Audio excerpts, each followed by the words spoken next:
কে কে আমাদের বাড়িতে ঠক ঠক করছে? কই কেউ তো নাই। ও মা গো, ভূত! ও বাবা গো, ভূত! ভূত বাংলা এসে পড়েছে। আমাদের বাড়িতে একটা ভূত আছে তো। তাড়াতাড়ি লুকাই লুকাই লুকাই। আমাদের বন্দুকটা কোথায়?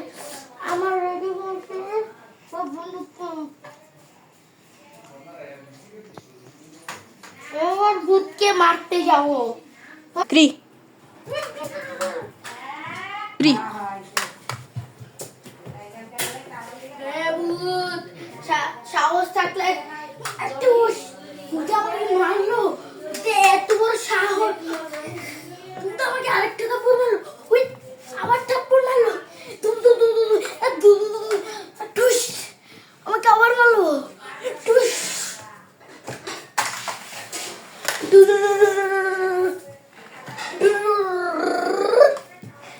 ইয়েস! ভূতকে মেরে ফেলেছি। ভূতকে মেরে ফেললাম। তুম তুম তুম তুম ভূতকে মেরে ফেলেছি। গাইস, ভিডিওটা কেমন লাগলো অবশ্যই কমেন্ট করবেন। আর হ্যাঁ, আপনারা যদি এই ভূত বাংলার আরেকটা পর্ব দেখতে চান তাহলে চ্যানেলটিকে সাবস্ক্রাইব করে আমাদের সাথেই থাকবেন। তো দেখা হচ্ছে নতুন ভিডিওতে। সবাই ভালো থাকবেন, সুস্থ থাকবেন। গাইস, আমাদের ভিডিওটা বানানো